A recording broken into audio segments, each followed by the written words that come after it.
Yesanga ronjogarizo kazi ronje kubwira urutonde rwa bamwe mu bagore bari ku rwego rw'abaposo hano mu gihugu cy'u Rwanda bafite amatorero bayoboye ndetse bagize uruhare mu kuyashinga cyangwa se mu iyubakwa ryayo. Naguhitiyemo urutonde rw'abagore 8 bafite amazina navuga ko akomeye hano mu buryo bw'amadini cyangwa se bw'amatorero.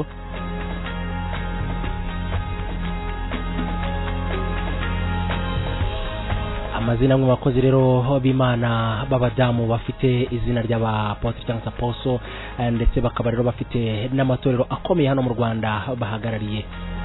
Mu gihe cyashize ntago byari bimenyerewe ko amadini cyangwa se amatorero menshi ya Gikristo kwayoborwa n'abadamu gusa. Muri iyi minsi rero amatorero menshi usigaye usangamo abavuga butumwa bakuru rwego rwo hejuru bitwa apotre cyangwa se intumwa ndetse bamwe bakari n'abadamu.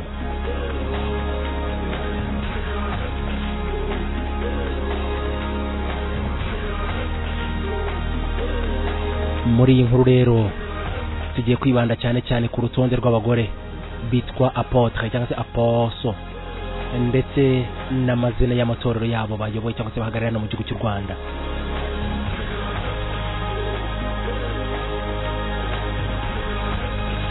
Ku rutonde rwa mbere cyangwa se wonshyira ku mwanya wa mbere hano harazwitwa apotre Uwamahoro Chantal. Apotre Uwamahoro Chantal ni umuvugabutumwa ubimazemo igihe kitari gitoya, akaba akuriye itorero rye ryitwa Christian Life Opportunity Center rikorera Kicukiro mu mujyi wa Kigali. Ni umwe mu bagore bakomeye mu ivugabutumwa kuko yageze ku rwego rwa apotre cyangwa se intumwa y'Imana.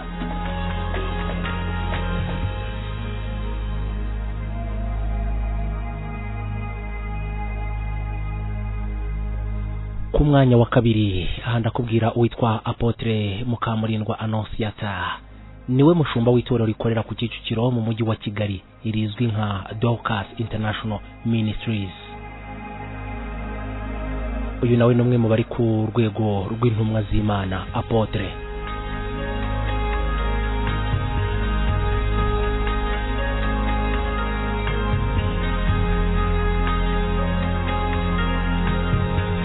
Ku mwanya wa gatatu ndaza kubwira witwa apotre Alice Mignone Kabera. Uyu ni uyobora itorero rizwi nka Noble Family Church, akorera abantu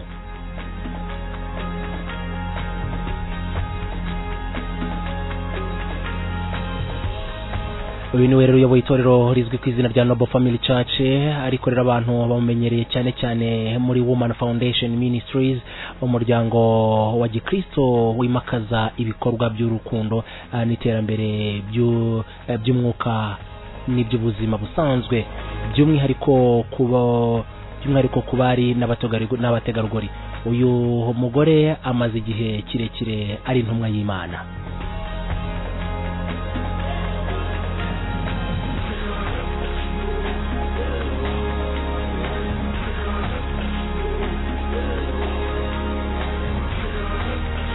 Nyuma y'uyu Mignone ku mwanya wa kane ndakubwira witwa apotre Sara Speciosa Muhongerwa. Uyu rero niwe watangije itorero Inkuge y'Amahoro cyangwa se Ark of Peace Church, rikorera rifite icyicaro hariya Imasizi mu mujyi wa Kigali, akaba ari nawe muyobozi waryo mukuru.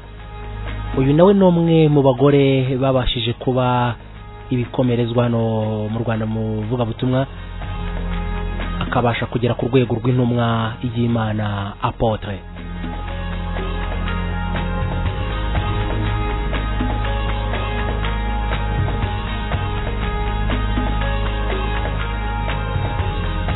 Uwo akaba yari apotre Sara Speciosa Muhongerwa. Ku mwanya wa gatanu ndakubwira uwitwa apotre Mukabadege Liliane. Apotre Mukabadege Liliane rero niwe washinze itorero Umusozi w'Ibyiringiro rikorera ku Kimisagara mu mujyi wa Kigali ndetse n'Irunda mu karere ka Kamonyi. Uyu apotre Mukabadege Liliane akaba ari we uri hagenda, akaba ari ku rwego rw'intumwa y'Imana.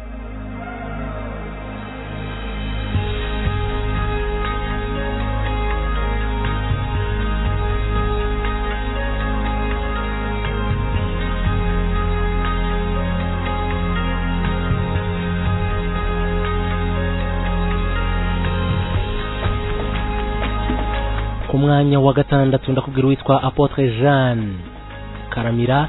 Uyu niwe wabimburiye abandi bagore b'abanyarwandakazi kugera ku ntera yo kuba intumwa y'Imana. Apotre uyu afite urusengero rwitwa Faith Evangelical Church ruherereye mu Gatsata mu mujyi wa Kigali. Uyu akaba yitwa Apotre cyangwa se intumwa y'Imana Jean Karamira.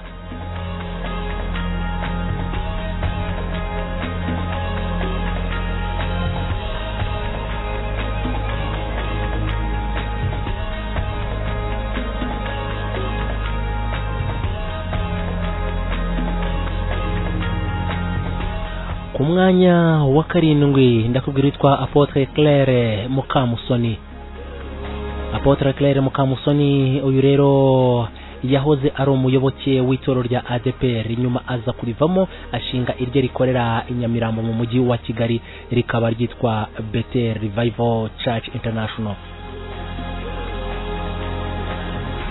Uyu nawe akaba yarabashije kugera ku ntera yo ku rwego rw'intumwa y'Imana. Apotre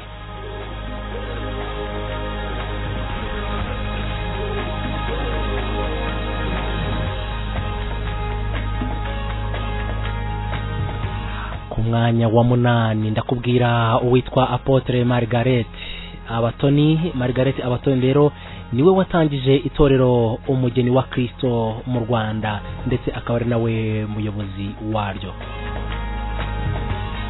Uyu Margaret nawe akaba ari ku rwego rwa Apotre cyangwa se rw'intumwa y'Imana.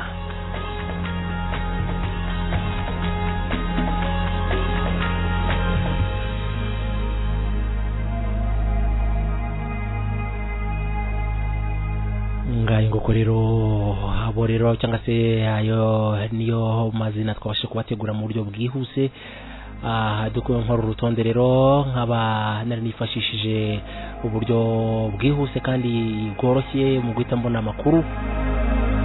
Gusa ntibivuze ko aba Apotre b'abagore cyangwa b'abadamu mubwiye ari bo bari mu Rwanda, kuko hari n'abandi